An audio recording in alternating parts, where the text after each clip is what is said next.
Yang terhormat Bapak Kapolres dan Bapak Dandim, Sahibul Bait, segenap keluarga besar Pondok Pesantren Raudhatul Muta'allimin Al-Aziziyah,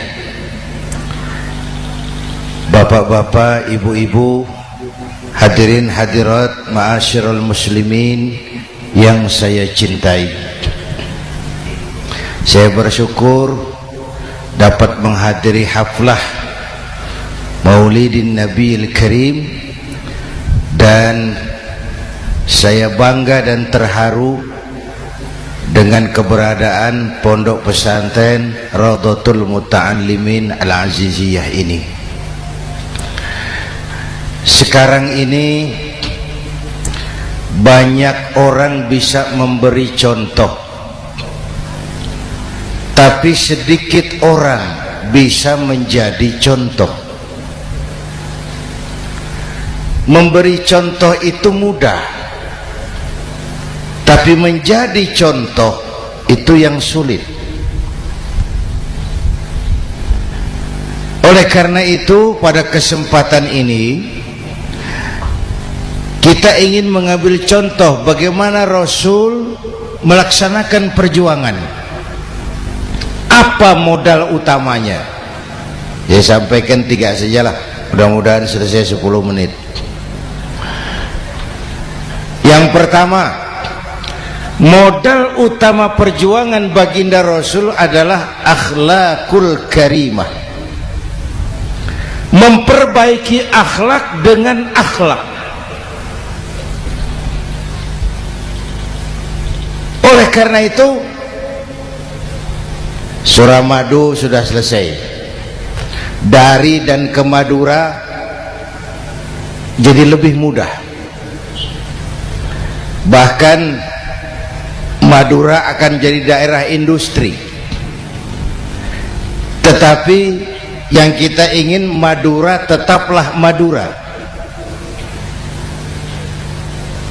Akhlak tidak boleh berubah. Zaman boleh berubah, akhlak tidak.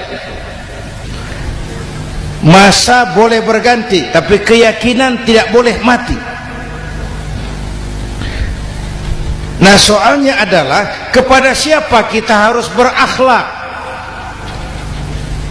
Kita itu kan harus berakhlak kepada dua. Kita harus berakhlak pertama kepada Allah. Ini yang terpenting.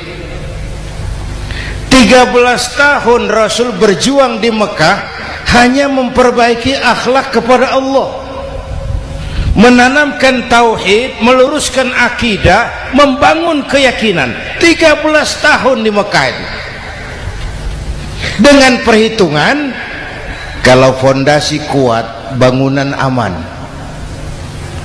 Kalau fondasi melenceng, bangunan bengkok. Kalau fondasi rapuh, bangunan runtuh. Bangunan bagaimana fondasinya? Orang hidup bagaimana imannya? Kekuasaan dan jabatan baru ada manfaatnya kalau dipegang tangan orang beriman. Kalau tidak, yang muncul Fir'aun. Harta baru terasa manfaatnya kalau dipegang tangan orang beriman. Itulah sebabnya bangsa kita ini bukan cuma perlu orang pintar, kita perlu orang benar.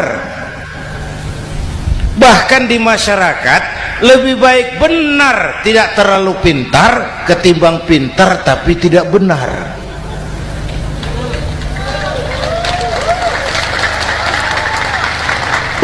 Kalau sudah pintar tidak benar, rusak rakyat itu, Pak. Disuruh ngurus beras malah nimbun beras. Ya, disuruh ngurus laut jadi bajak laut. Disuruh ngurus hukum, bikin hukum seperti pisau, tajam ke bawah, tumpul ke atas. Kalau yang kecil salah, hukum cepat-cepat ditegakkan. Yang besar salah, diam pura-pura tidak mengerti. Itu yang melukai rasa keadilan.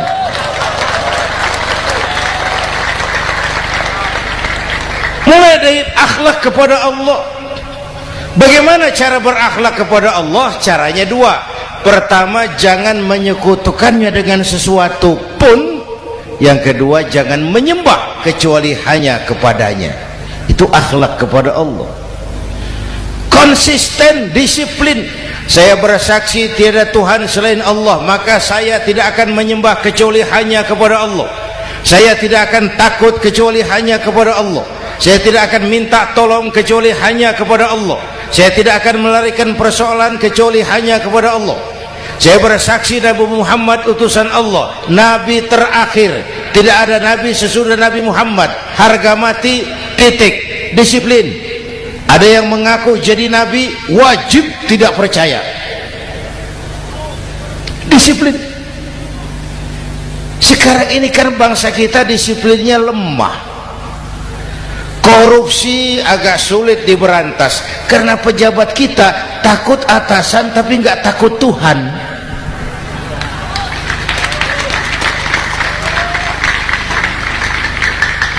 Itu sama dengan anak muda naik sepeda motor ngebut, lampu merah jalan terus, di stop sama polisi. Prit, iya pak. Minggir, siap. SIM, ada pak. SNK, ada pak. Tahu kau lampunya merah? Tahu pak. Kenapa lewat terus? Saya nggak tahu, ada bapak ini. Itu disiplin kita. Tenang bener jawabnya, kayak orang nggak salah gitu.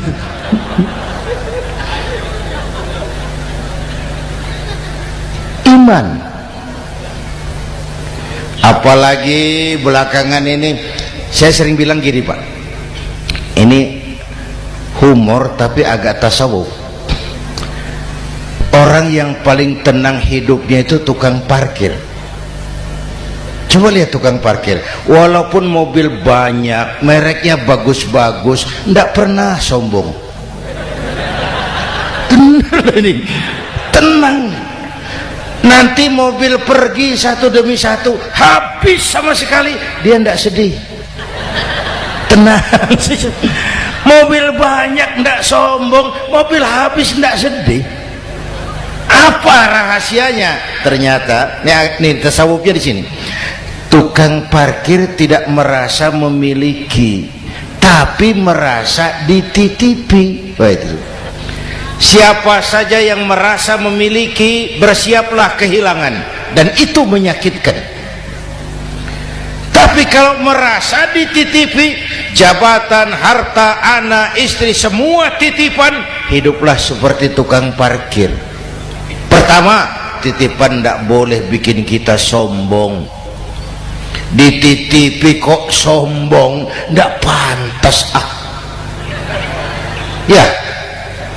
Pak Zainuddin titip mobil ya, silakan. Yang punya mobil pergi, saya petatang peteteng. Tidak pantas dititipi kok sombong. Ada orang dititipi jabatan oleh Allah sombong. Dititipi sombong. Ada enggak pejabat sombong? Ada, namanya Fir'aun. Itu pejabat-pejabat sombong anak buah Fir'aun semua.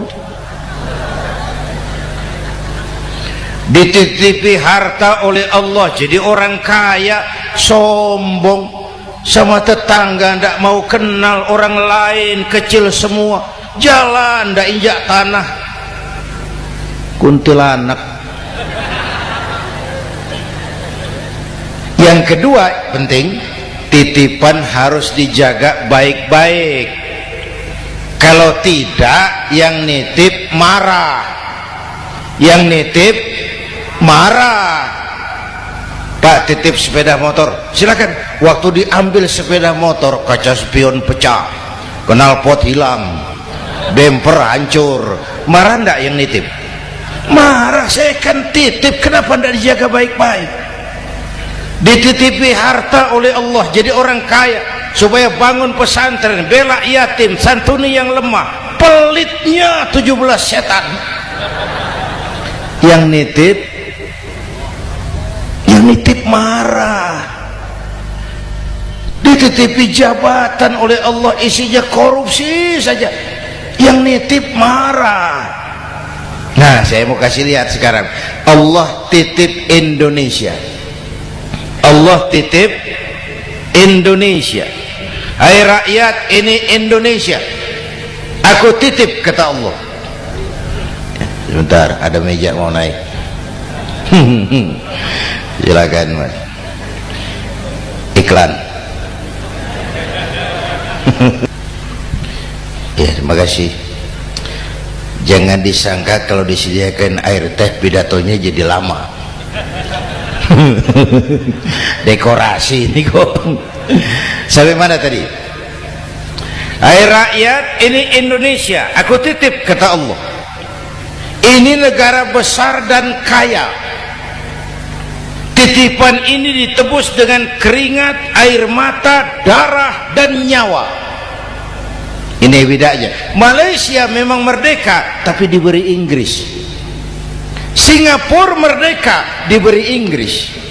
Indonesia merdeka, keringat, air mata, darah, dan nyawa. Ini negara aku titip, kata Allah. Ini negara besar dan kaya. Buminya subur. Di atas perut buminya segala tanaman hidup. Di bawah perut buminya ada gas, minyak, batu bara. Lautnya kaya, hutannya kaya. Kekayaan negeri ini harus digunakan bagi sebesar-besar kemakmuran rakyat. Itu amanat konstitusi. Disalahgunakan, dikorupsi, yang nitip marah. Yang nitip marah. Kalau dia marah, dia suruh makhluknya yang lain negur. Siapa? Merapi, Bromo, anak Krakatau. Itu Merapi demo, Pak. Kalau kita rakyat demo, anak buahnya Pak Danres turun. Tapi kalau Merapi demo, siapa yang mau ngatasi? Mbah Marijan. Selesai. Sekarang Mbah Marijan sudah kumpul sama Mbah Surip di alam barzah, dia sudah ketemu dia. Kata Mbah Surip, tenang Mbah Marijan, tak gendong, aman sudah. Aman sudah. Saya mau bilang Merapi itu makhluk, Krakatau itu makhluk, Bromo itu makhluk. Tidak mungkin makhluk bergerak dengan sendirinya, pastilah ada yang menggerakkan. Maka baik-baiklah sama yang bikin angin supaya bertiupnya sesuai keperluan. Baik-baik dengan yang bikin air supaya datangnya sesuai kebutuhan. Baik-baik sama yang bikin gunung supaya meletusnya pelan-pelan.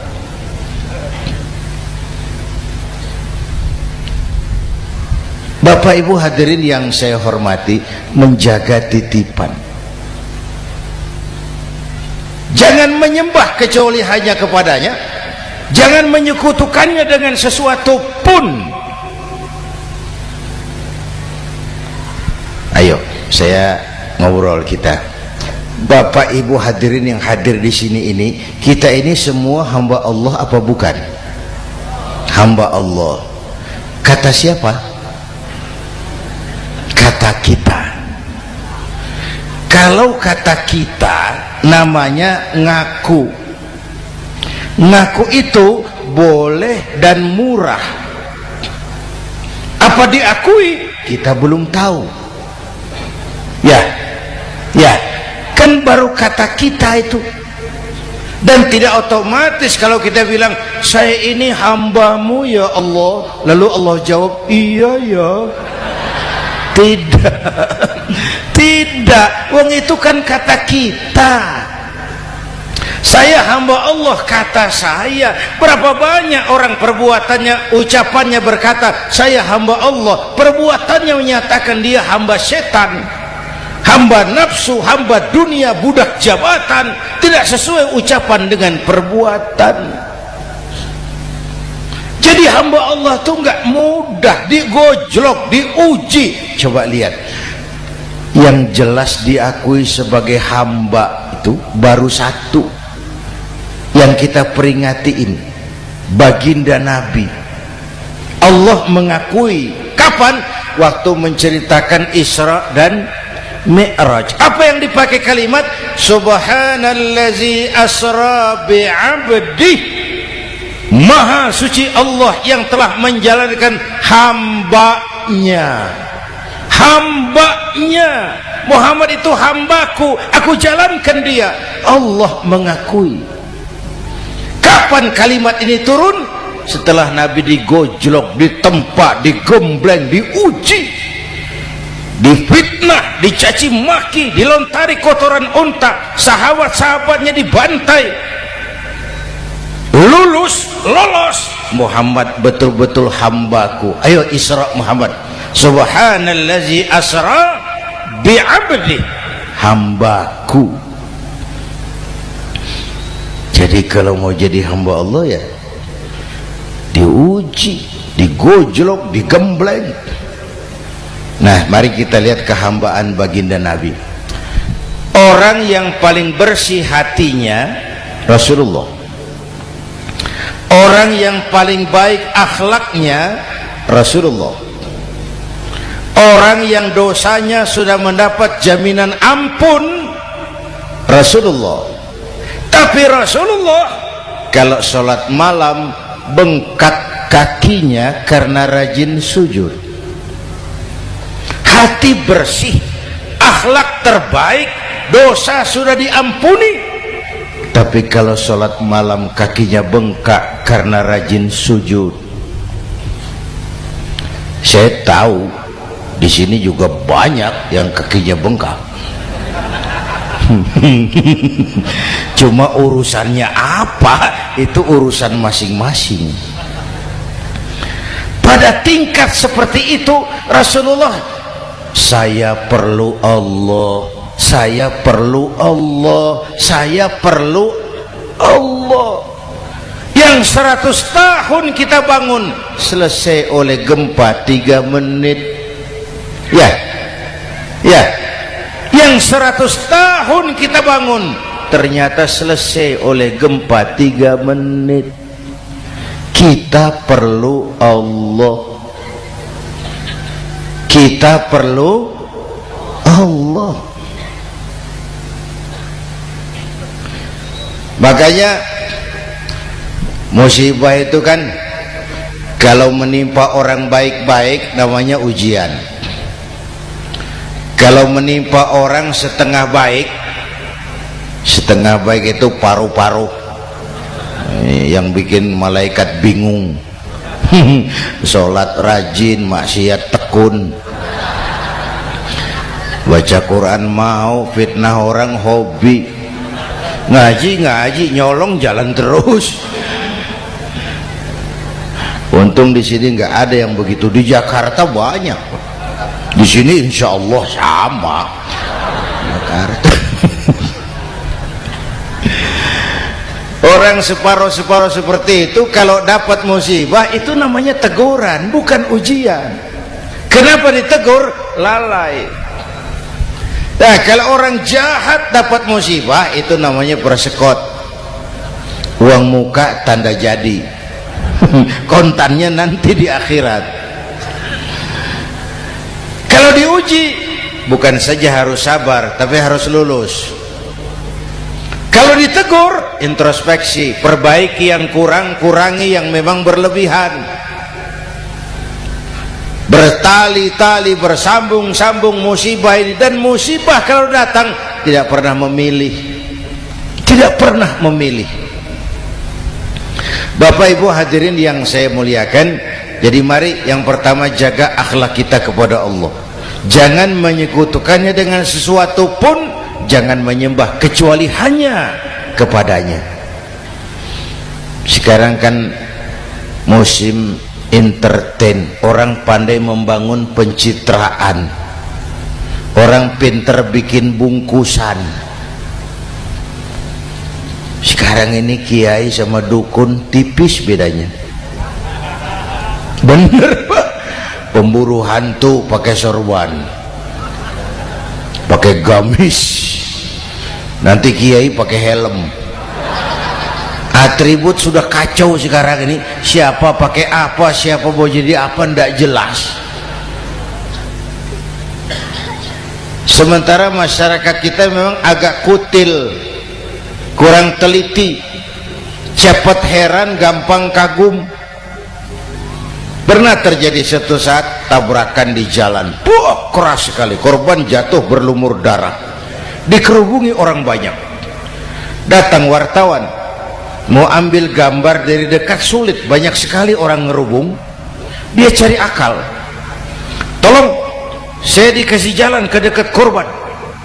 Orang menoleh semua. Saudara siapa? Saya bapaknya korban, katanya. Dia mengaku bapaknya korban. Ya orang minggir semua, minggir, ada bapaknya korban. Orang minggir semua, dia maju ke depan korban. Sampai di depan korban pucat mukanya itu wartawan. Kenapa? Yang ketabrak anak monyet, Pak. Dia sudah ngaku bapaknya korban.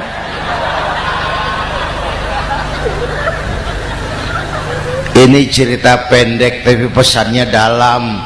Kalau belum kenal benar jangan cepat-cepat ngakui. Ya, rakyat harus cerdas sekarang ini. Emas pasti kuning, benar itu?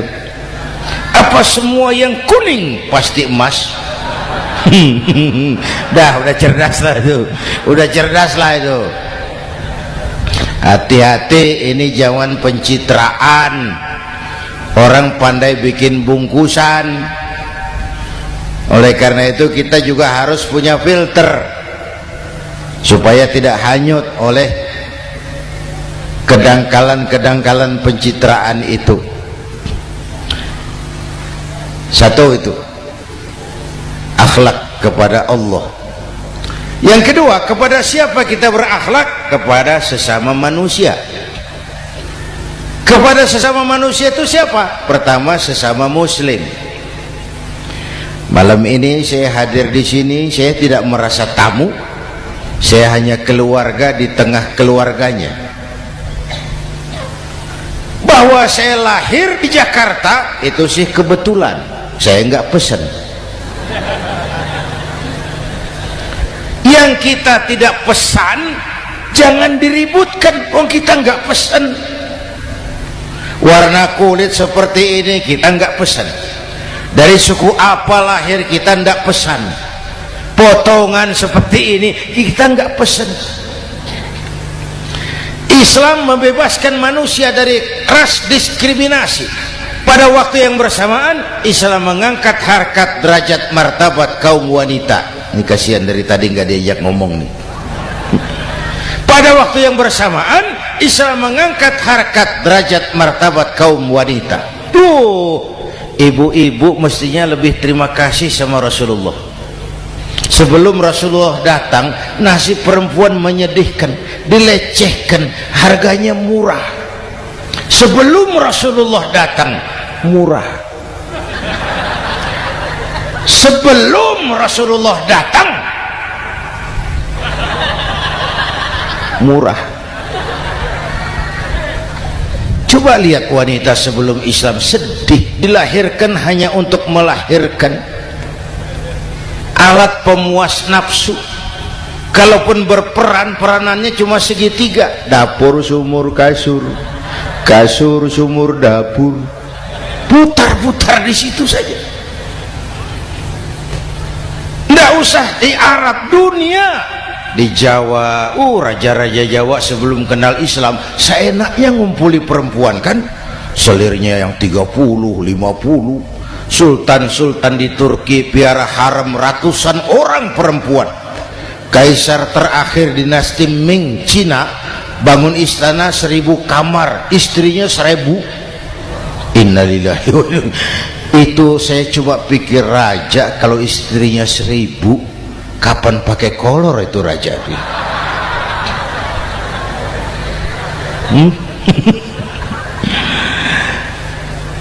Rasulullah datang terenyuh, an-nisa imadul bilad, perempuan jangan diperlakukan begitu. perempuan tiang negara. Kalau baik perempuan baik negara, kalau rusak perempuan hancur negara. Waktu ditanya ya Rasul, siapa yang paling harus saya taati di dunia? Ibumu. Setelah itu siapa lagi? Ibumu. Setelah itu siapa lagi? Ibumu. Setelah itu siapa lagi? Bapakmu. Menghargai perempuan, ibumu, ibumu, ibumu, bapakmu. Ibu 3 kali disebut, bapak 1 kali, ibu 3 kali, bapak 1 kali, ibu 3, bapak 1, 1 bapak. Gimana sih ngitungnya jadi kerok begini? Salah ngitungnya, salah.